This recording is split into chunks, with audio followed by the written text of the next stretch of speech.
My parents thought I was free labor. They called me sweetheart when they needed something. They called me Maya when they wanted me to disappear. I cooked their meals, paid their bills, and carried their secrets. And when I finally walked away, I didn't leave empty-handed. I left them a box that would make sure none of them ever looked at each other the same way again. My name is Maya Collins, and this is my story. I grew up in a 3-bedroom house on Maple Street in a small Ohio town where everyone knew everyone's business, but nobody ever asked the right questions. My family looked normal from the outside. My dad, Greg Collins, worked at the auto plant. My mom, Diane, stayed home after she lost her real estate license for reasons nobody explained to me until I was old enough to Google court records. My older brother, Derek, was the golden child. My younger sister, Lily, was the baby. And me, I was the middle child, the invisible one, the one who existed to make everyone else's life easier. I don't remember a time when I wasn't working. Not a real job, not at first. But by the time I was 9, I was doing laundry for 5 people. By 10, I was making dinner 3 nights a week because Mom had a headache.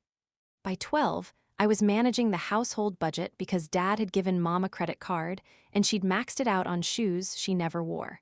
By 14, I was driving Derek to his football practices because he'd lost his license for drag racing. By 15, I was waking up at 5 in the morning to make Lily's lunch because Lily said my sandwiches were the only ones she'd eat. Nobody thanked me, nobody even noticed. Well, that's not entirely true. They noticed when I didn't do something. If the laundry piled up, Mom would say, "Maya, I thought we could count on you." If dinner was late, Dad would say, "What happened, sweetheart? You used to be so reliable." If Derek missed a ride, he'd shove me and say, "You're useless, you know that?" If Lily forgot her lunch, she'd cry until I drove it to school, even if it meant I was late for my own classes.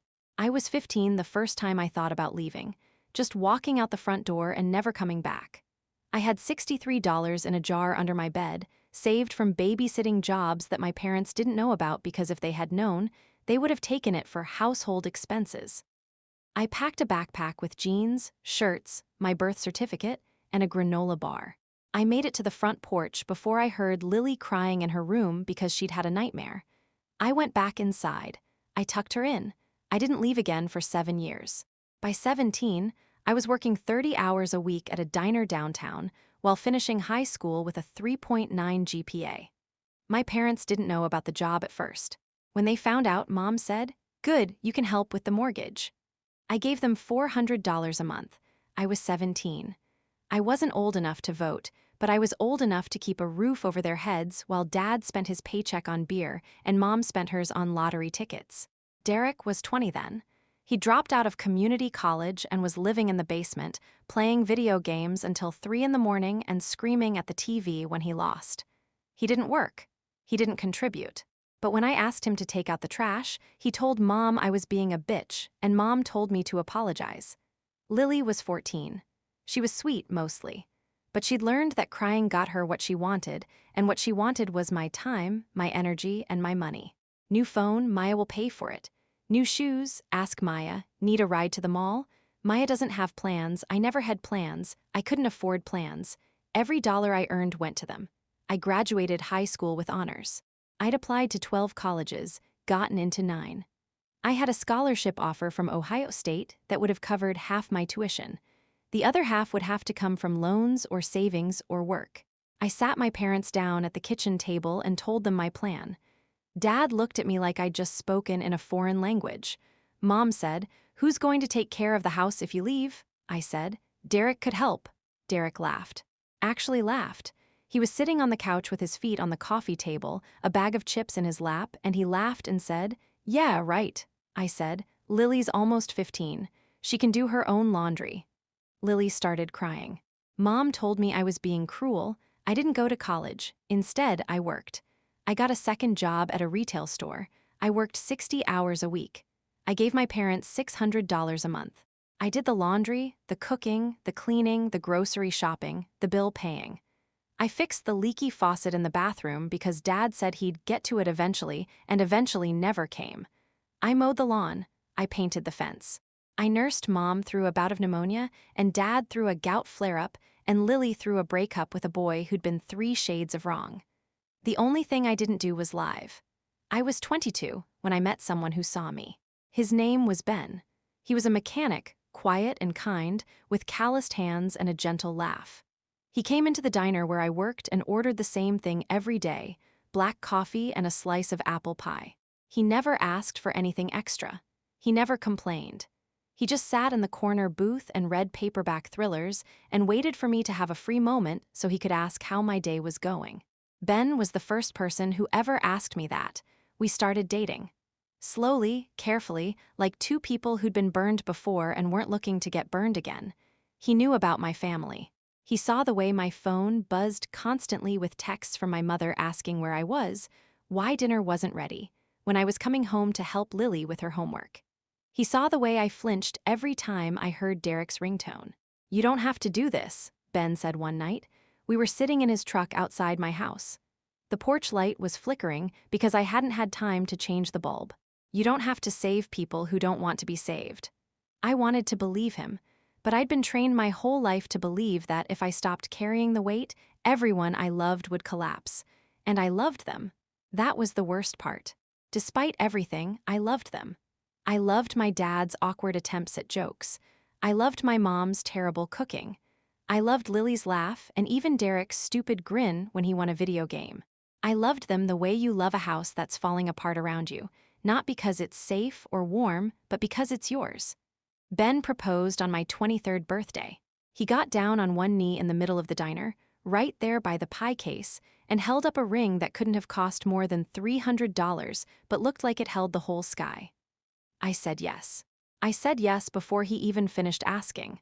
When I told my family, Mom said, "Who's going to take care of us when you're gone?" Dad said, "Is he paying for the wedding?" Derek said, "He's a mechanic." "Good luck with that." Lily said, "Can I borrow $50?" I set the wedding date for 6 months out. I told myself that was enough time to tie up loose ends, to teach Lily how to do laundry, to show Derek how to pay a bill online, to leave instructions for Mom about the household budget.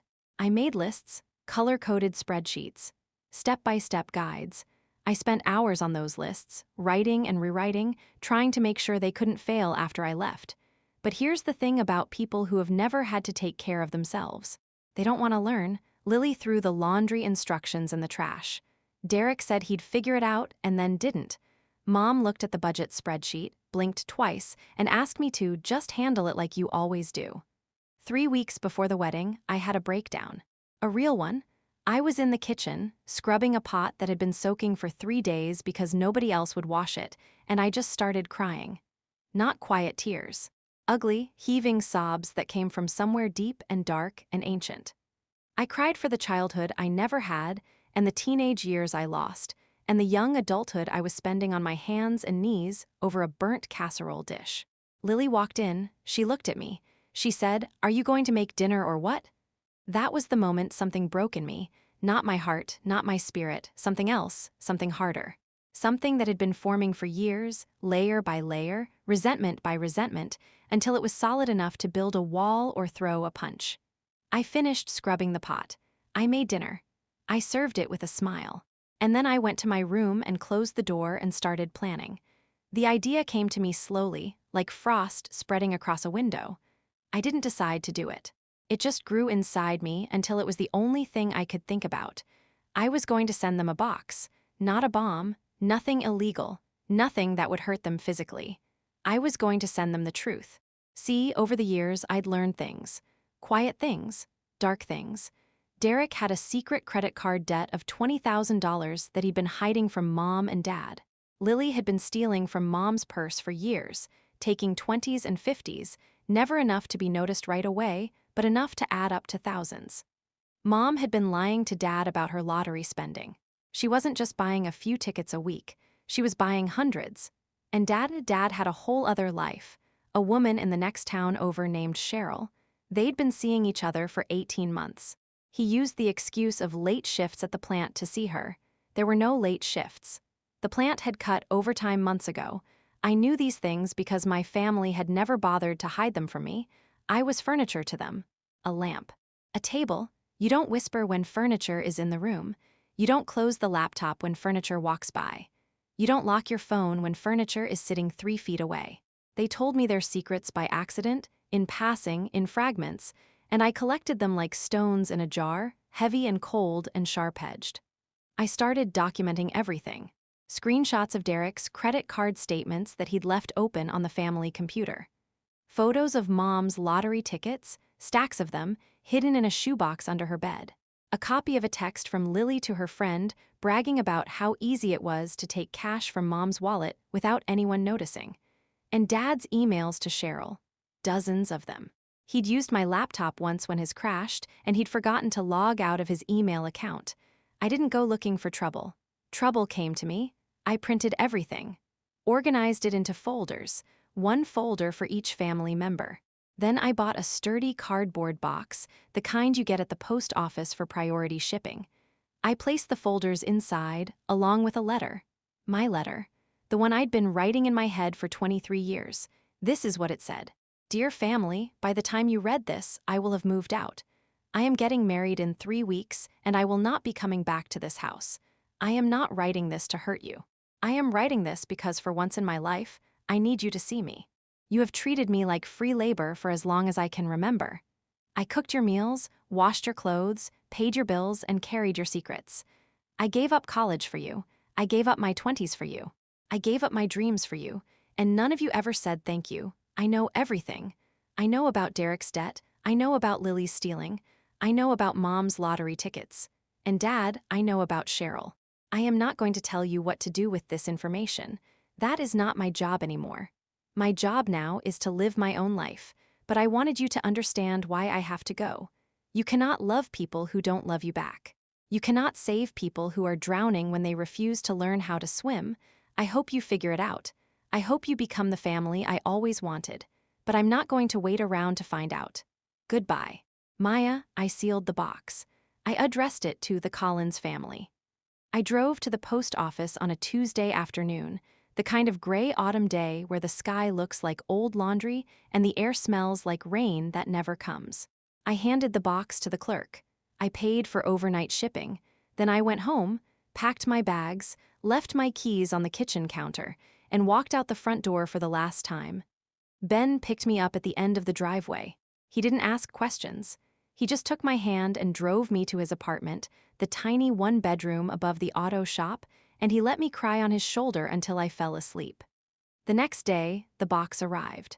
I wasn't there to see it, but I've pieced together what happened from texts, calls, and a chaotic family group chat that I was no longer part of but still had access to because none of them remembered to remove me. The box was delivered at 10:47 a.m. Mom signed for it. She thought it was a wedding gift. She called Dad into the kitchen. They opened it together. Mom pulled out Derek's folder first. She read the credit card statement. She saw the balance. She screamed. Derek was in the basement. He heard the scream. He came running upstairs. Mom threw the folder at him. He caught it. He read it. His face went pale. He said something like, "It's not what you think." But it was exactly what they thought. Then Mom pulled out Lily's folder. She saw the texts, the screenshots, the evidence of her own daughter stealing from her. Lily was at school, but that didn't matter. Mom called her, left a voicemail that was 2 minutes of screaming. Then Dad found his folder, the emails to Cheryl. Dad tried to grab the box before Mom could see, but she was faster. She pulled out the printed emails and read the first one out loud. "Dear Cheryl, I can't stop thinking about last night."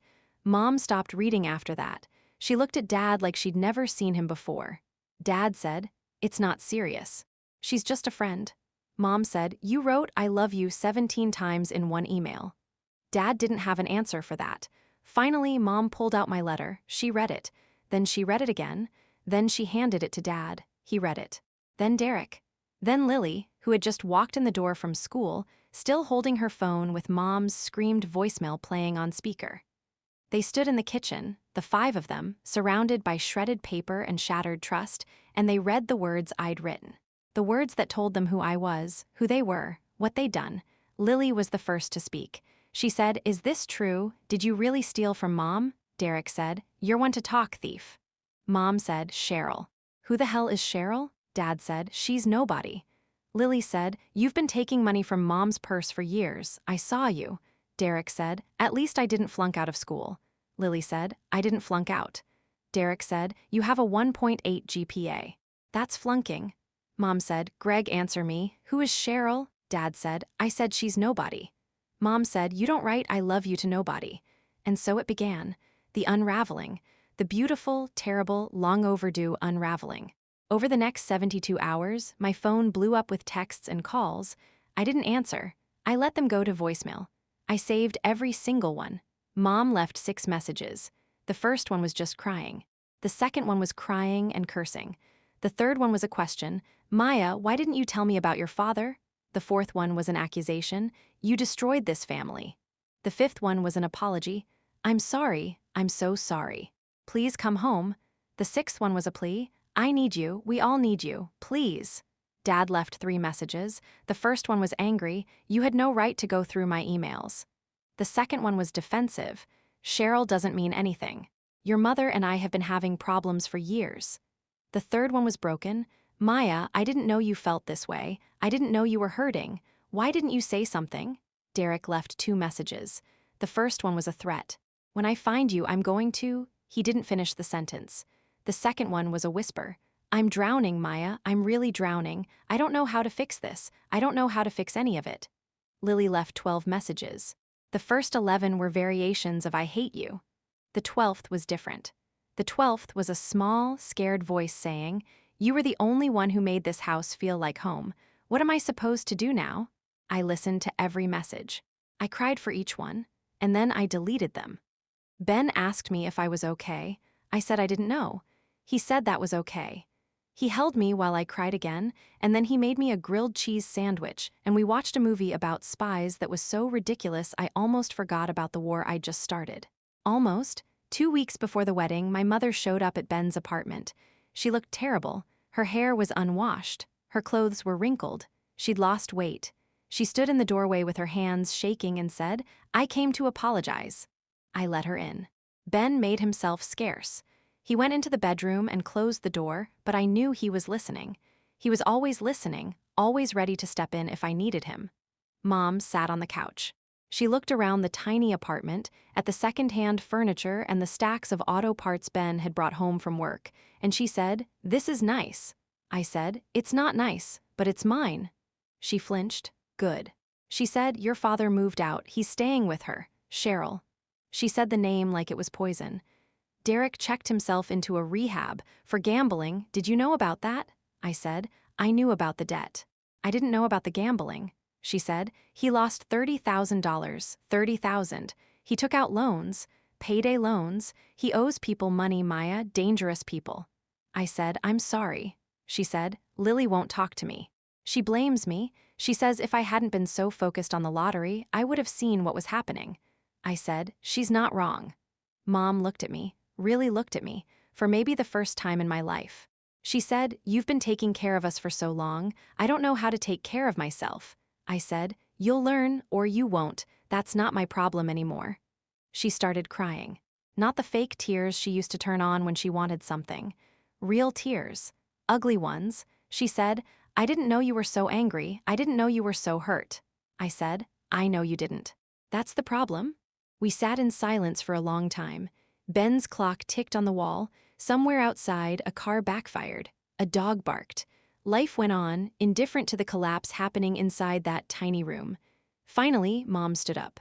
She said, "Are you going to come to the wedding?" I said, "I'm going to walk down the aisle. You can be in the audience if you want, but you won't be walking with me."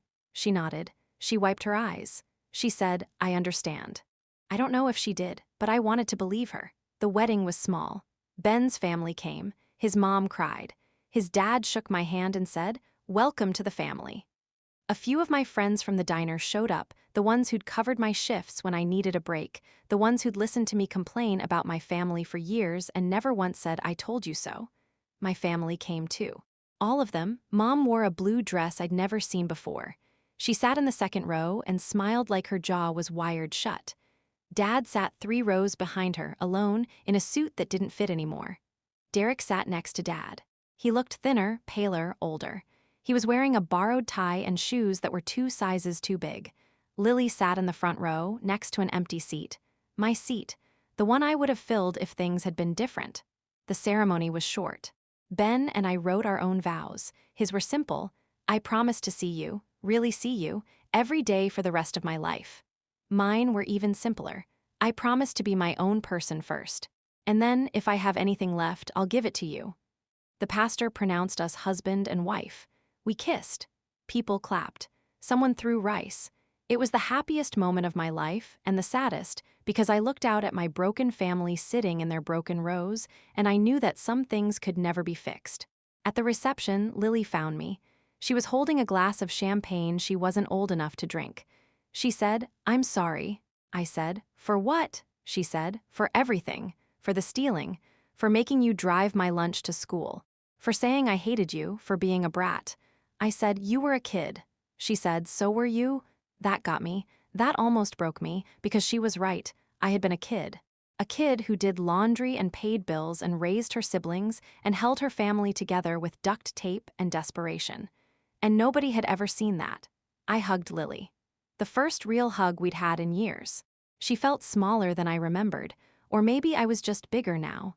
Derek came over. He stood awkwardly, shifting from foot to foot. He said, "I start a job next week, at a warehouse.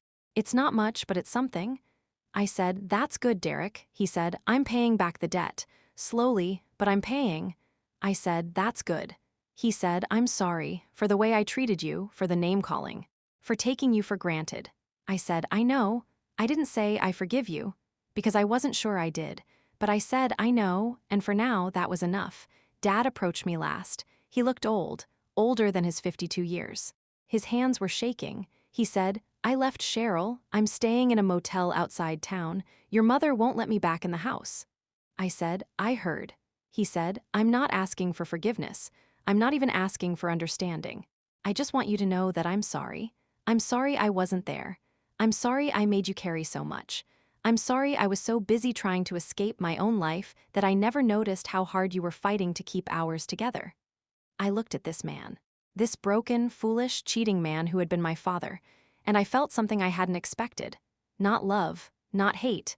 Something in between, something closer to pity. I said, "I hope you figure it out, Dad. I really do." He nodded. He walked away. He didn't look back. Mom didn't come to say goodbye. She stayed in her seat, clutching her purse like a life preserver, staring at the dance floor where Ben's parents were doing a clumsy waltz. I walked over to her. I knelt down so I could look her in the eye. I said, "Mom." She said, "Maya," I said, "the box wasn't meant to destroy you. It was meant to set me free." She said, "I know." I said, "Do you?" She paused. Then she said, "I'm starting too." I kissed her on the cheek. Her skin was soft and dry like old paper. I stood up. I walked away, and I didn't look back. That was 3 years ago. A lot has changed since then. Ben and I moved out of the apartment above the auto shop.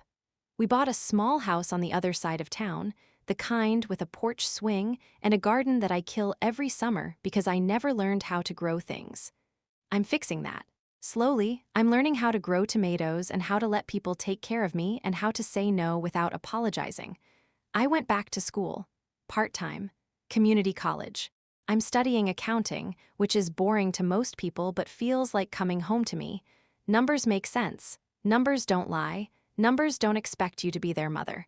My family is still broken, but they're trying. Mom got a job. A real one. She works at a daycare. She's good with the kids, or so she tells me. We talk once a month, short conversations, safe topics, weather, work, whether I've figured out how to keep the tomatoes alive. Dad is in therapy. He goes every Tuesday. He's learning about boundaries and accountability and why he felt the need to run away from his own life. He sends me a letter every month. Handwritten. I keep them in a shoebox under my bed. I don't read them often, but I like knowing they're there. Derek is sober. 2 years, 3 months, and 11 days. He works at the warehouse full-time. He's paying off his debts. He has a girlfriend named Maria who laughs too loud and makes terrible meatloaf. They come over for dinner sometimes. Ben and Derek play video games while Maria and I drink wine and pretend we don't hear them shouting at the TV. Lily graduates high school next spring. She wants to be a nurse. She volunteers at a nursing home on weekends. She calls me every Sunday. We talk for hours. She tells me about her classes and her friends and the boy she's dating who she thinks is the one, even though she's 17, and the one at 17 is almost never the one. I don't tell her that, I let her have her hope. And me, I'm happy. Not every day, not even most days, but enough days. I have a husband who sees me, a house that's mine, a garden that's slowly learning to grow. I have a future that I chose, not one that was chosen for me. The box is gone. I don't know what happened to it. Mom probably threw it away, or burned it, or buried it in the backyard next to the dog we had when I was 12. I don't care. The box did what it needed to do. It turned them against each other. It turned them toward themselves.